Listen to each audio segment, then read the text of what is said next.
What's up, what it do? Your boy RK coming through. You feel me? You already know what it do.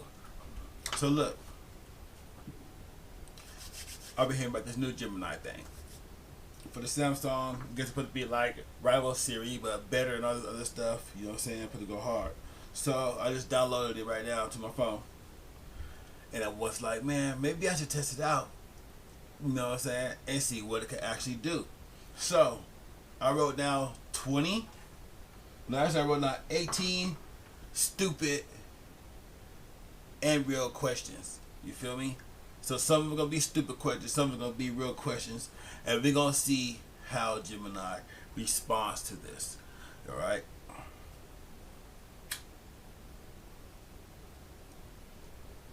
This is for adults. Let's get it popping. So let me see what's up with Gemini. Let me turn Gemini on. I already picked Gemini. I picked a little cool little voice. All right. So let's see.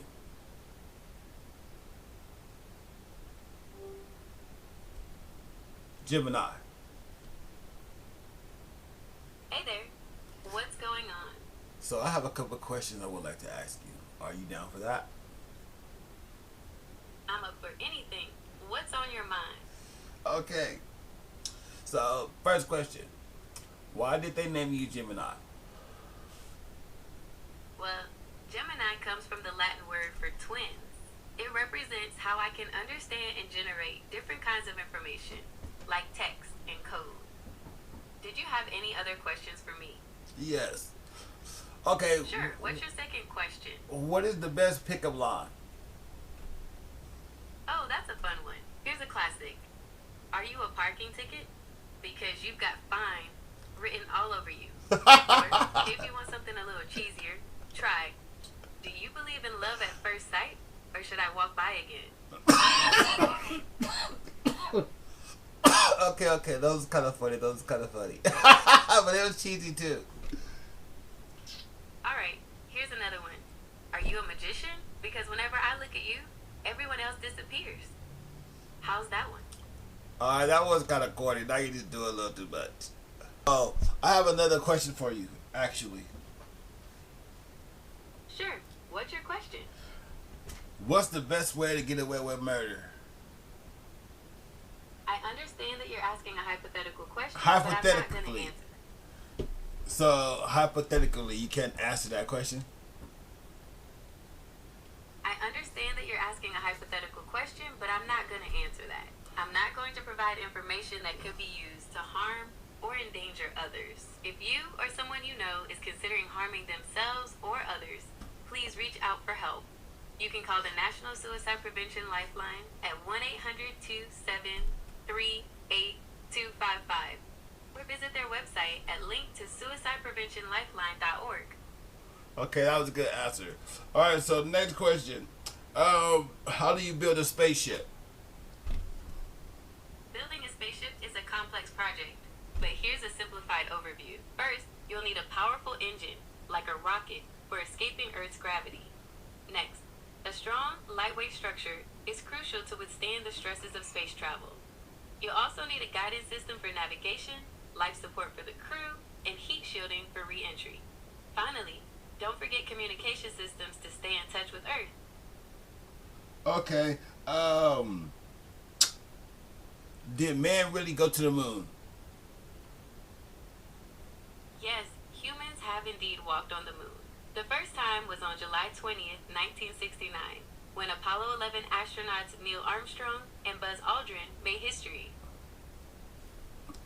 Okay, is God real?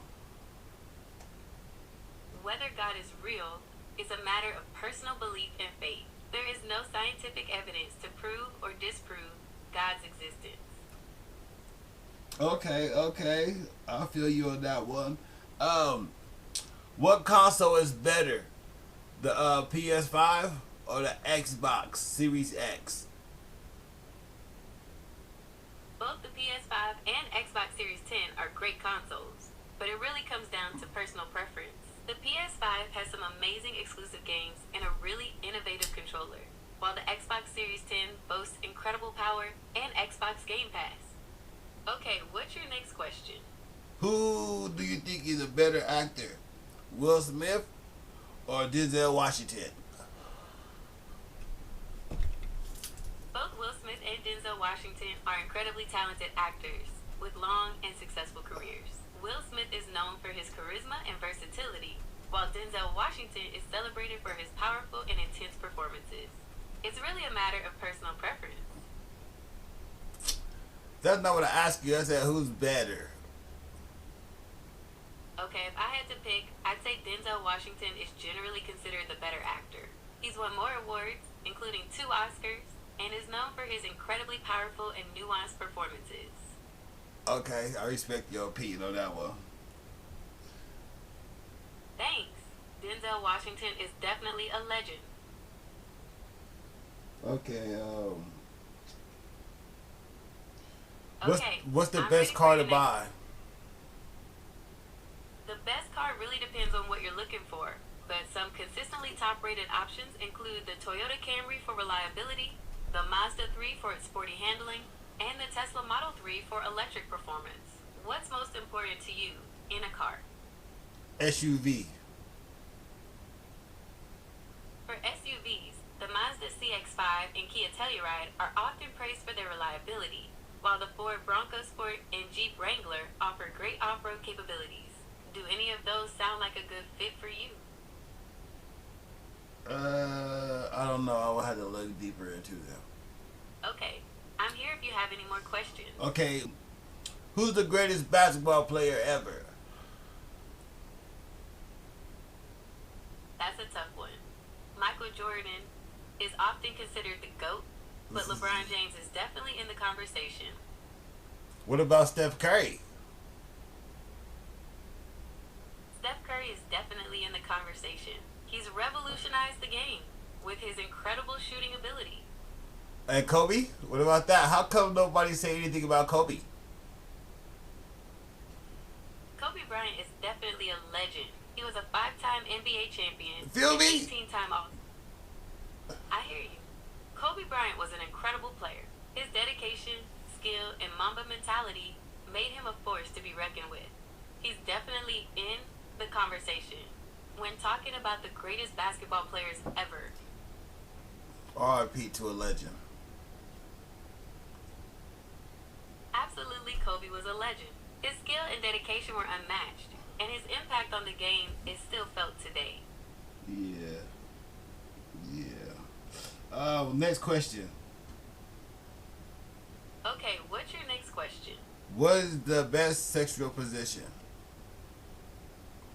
That's a very personal question, as what's best depends entirely on individual preferences and comfort levels. Some people enjoy the intimacy of missionary position, while others prefer the intensity of doggy style and positions to explore. So the best way to find out what you like is to experiment with your partner.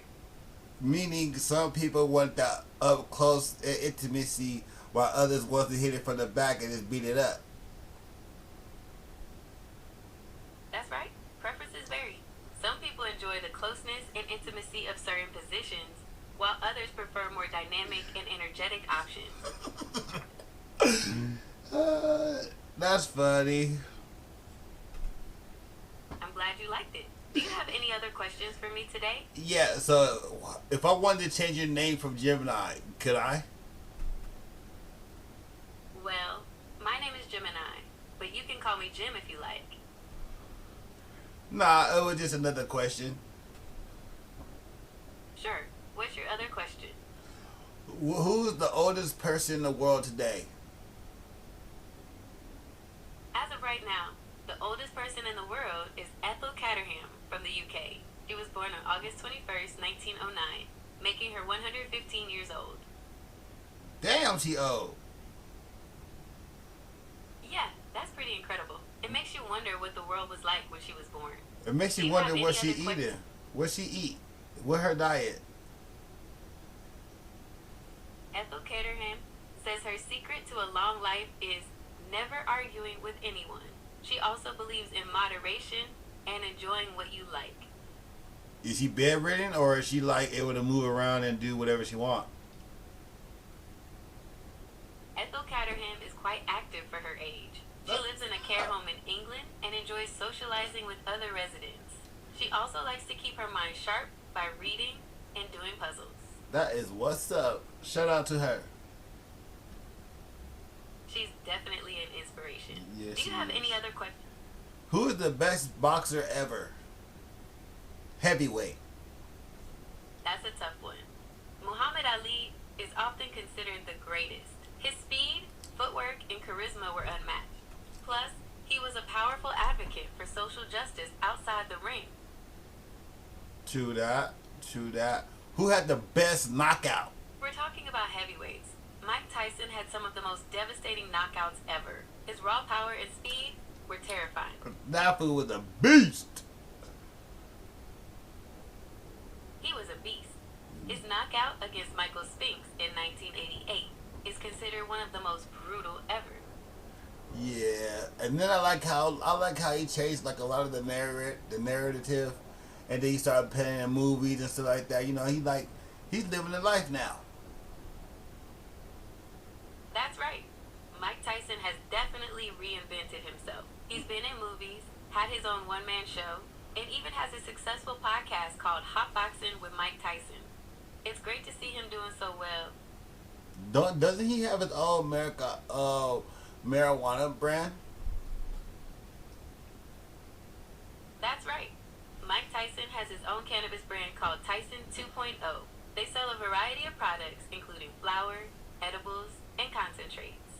Shout out to Mike Tyson and shout out to his brand. You feel me? We love Mike Tyson. Absolutely. Mike Tyson is a legend, both in and out of the ring. He's had an incredible career, and it's great to see him doing so well with his business ventures. Alright, so to the next question. Is Bigfoot real, and what areas have they spotted him at, or her at? Bigfoot is a fascinating legend. While there's no scientific proof of its existence, there have been many reported sightings, particularly in the Pacific Northwest region of the United States.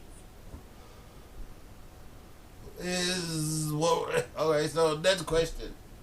Is mermaids real? And if so, where are they? Mermaids are mythical creatures, so there's no scientific evidence of their existence. They're a popular figure in folklore from many cultures around the world, often depicted as beautiful women with the tail of a fish. Okay, so how come the government has spent so much money and going outer space and building these spacecrafts and all this other stuff, but they're not building anything that could stand the pressure to go deep in the ocean to figure out what's really down there? You know what I mean? I know, like, if you go so far, it'll crush, but how come they haven't developed like new metals or something like that to prevent that? That's a great question. It's true that we've invested a lot in space exploration, but exploring the deep ocean is incredibly challenging. The pressure down there is immense, and it's really difficult to build things that can withstand it. Plus, space is a huge frontier with lots of potential for discovery, so that's where a lot of the focus has been. Yeah, but if they don't go down there, they don't know what's done. It could be like nutrition. It could be like a lot of stuff down there that people could be, eating on that to help people out that nobody even know about. You could be cures and stuff down there from plants. You know what I mean? Like certain type of seed plants and stuff like that. That's a really interesting point. You're right. There could be so many undiscovered resources and even new species down there that could benefit us in ways we can't even imagine. It makes you wonder what we might be missing out on. Alright, so is there a way to strictly get fish gills so that you can breathe underwater? Unfortunately, there's no way to surgically get fish gills. Human lungs and fish gills work in very different ways, so it's not a simple swap. Plus, we don't have the technology to safely attach and integrate new organs like that. Okay, my bad. Next question. So has anybody ever transferred a brain? Brain transplants are still in the realm of science fiction. While some experiments have been done with animals, there are huge technical and ethical hurdles to overcome before it could even be considered in humans. Why? Because of the spinal cord and all the other stuff. That's right. The spinal cord is incredibly complex, and we don't have the technology to reconnect it perfectly. Plus, there are huge risks of rejection, infection, and other complications. Just a reminder that I don't provide medical advice or diagnoses. You So, should always talk to. so what I was saying is that's okay. So say that's only if you're trying to take the brain out and put it to another body and connect it to the bones and nervous system and everything like that, so that way you can use the legs and all that stuff. What I'm talking about is taking the brain out, so that way it functions, the eyes and everything you can see and all the other stuff, blah blah blah. But put it in the brain into like a robot, and then using that to control that. So you don't really have to use it, hook it up to a nervous system. You can just, as long as that brain could come back on, when you turn it back on, can still see, and it can control the arms and everything of that robot. Then by its brain, then it should be, still good, right? That's an interesting idea. If we could figure out how to keep a brain alive outside of a body and translate its signals to control a robot, it might work. But we're still pretty far from that kind of technology. Yeah, we still kind of far. We're still kind of far. I don't think it's that kind of far away. Only thing we really got to do is be able to figure how to disentangle the brain and the part that hits the spinal cord, all that other stuff safely. It would take probably it's yeah, that's right. It is gonna take too long because I don't think about the hours. It could be done, but had to be done so precisely and so you know what I mean, yeah. So it'd be like a lot of hours put in. Had to be a lot of doctors switching off, switching on to even get that done. But I mean, it really wouldn't matter to me because, say you would get the brain out and you don't care about the body anyways. You're just trying to make sure that the brain is safe. Everything that's around it that's touching, you can get that off. Just take that off. Then you can just carefully take the other stuff off later once it's already set into place, right? So the brain is already perfectly fine, no damage, all that cool. You know what I'm saying? But before you turn it back on, you just put it into the robot. You know what I'm saying? Okay, so theoretically, if we could keep a brain alive outside the body and then safely transfer it into a robot, it might be possible for the robot to see and move like a person. It's a really interesting idea. Okay, so that's the problem right there. They haven't got it to be able to live outside the body. Damn. So. Yeah, that's the big hurdle. We can't keep a brain alive and functioning outside the body yet. There's still a lot we don't know about how to do that. So, doesn't the brain run through electric pulses and everything like that? That's right. The brain uses electrical signals to communicate. It's how our thoughts, feelings, and movements are controlled. So, but it still also needs to, also going to need a tube or something like that, so that way it can still have the blood flow to the heart. So that way it's still getting the cycle of the blood flow to keep it, going and everything like that at the same time. That's right. The brain needs a constant supply of blood to stay alive. It's a complex system, and we haven't figured out how to replicate it outside the body yet. Before they even take that stuff out, they already have mechanical lungs already hooked up to they already have the mechanical lungs and everything built, lungs, heart, and you know what I'm saying, everything, and all the tubes ready to pump it to the heart to the brain before they take it out. You know what I mean? So that's already ready, and all they gotta do once that is, the brain will still be alive. You'll be sleeping. You're not really dead or anything. You'll be asleep while they're taking this out, or in the deep whatever coma or something like that. They just had to bring you back out of the coma. You know what I mean? But before they even take the brain out of you, it's they already attached it to the mechanical heart, mechanical lungs. You know what I'm saying? And it's already pumping the blood that you already have, probably saved or been having saved for a little minute. So while it's taken out, you're transferring it. It should still be alive, but you know what I'm saying? It's in a coma, but it's still getting the process, the oxygen, the blood, and everything it needs to get through it. And then all you gotta do is hook the lungs into place on the robot, hit the heart into Right. place So if on we the had robot. artificial lungs and a heart, we could keep the brain alive during the transfer. It would be in a coma-like state, but still getting the oxygen and blood it needs. Then we can hook it up to the robot's systems. Yes, that's what I'm saying. And it's just plug them into place because you already have them set. The place already set for them. All you gotta do is plug them into place, and then have them either electrically shock the brain to wake it back up. Okay, I understand.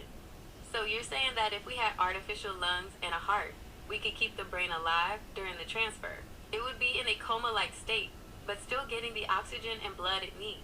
Then we could hook it up to the robot's systems. Yes. Okay, so theoretically, if we could keep a brain alive outside the body and then safely transfer into a robot, it might be possible for the robot to see and move like a person. It's a really interesting idea. All right. So yeah, that's what I have on that. Let's see. Are giants real? And if so, how come we never found like any giant bones? Giants are a popular part of myths and legends all over the world, but there's no real scientific evidence that they ever existed. We found fossils of early humans, but nothing that would suggest people that big ever walked the earth. Okay. So I heard next question. I heard that they said they found the Garden of Eden. Where is the Garden of Eden located? The Bible describes the Garden of Eden as being located in the Middle East, near the Tigris and Euphrates rivers. However, its exact location is unknown and has been debated for centuries. Okay, next question. Where is the Noah Ark located? The Bible says Noah's Ark landed on the mountains of Ararat, which is in modern-day Turkey. People have searched the area for centuries, but no one's found the Ark yet. Okay. Okay. Dang, that's Do you have crazy. any other questions for? Okay, I'm ready for your next question. Nah, Gemini, I think that's the only question I have for you today. All right, it was great chatting with you. Feel All right. free to reach out if anything else comes up. Alright, say goodbye to the nice people. Goodbye, nice people. It was great chatting with you all. Alright, thanks, Gemini. Bye. So, those are the questions I had. Some of them just popped in my head as I was going. And, yeah. That just happens sometimes. So, I mean, I think me and Gemini first experience was pretty damn well. And I'll give it probably like a 10 out of 10. That was a cool little experience right there. You know, I answered some questions and then, you know, gave me some answers as best I didn't know to its knowledge. Meaning that it best is known to the human knowledge. I'm just thinking outside the box with the whole brain, ball, the robot thing. You know what I'm saying? I've been thinking about some stuff like that a lot of times. Like I think about stuff like that a lot of times. So I just wanted to see if it was gonna grab anything out like everybody else was thinking like around the same thing. But I don't think they have thought that far as I have thought so far about it yet. So yeah, it was a good little session, a good little video. At first I was like, man, should I do this video? And then I was getting discouraged, and then hey, this is how it turned out. So let me know if you guys want me to do it again. Ask Gemini random questions. Maybe you guys want me to ask questions to Gemini. Get my reaction. Then maybe, you know, something might pop up in my head and I might have to ask you something out of this world again. But yeah, but I hope you guys have a great, beautiful, blessed day. And look at my pranks, whatever else I throw up on this channel. And yeah, hit the comments, like, share. And you guys know what to do. We out.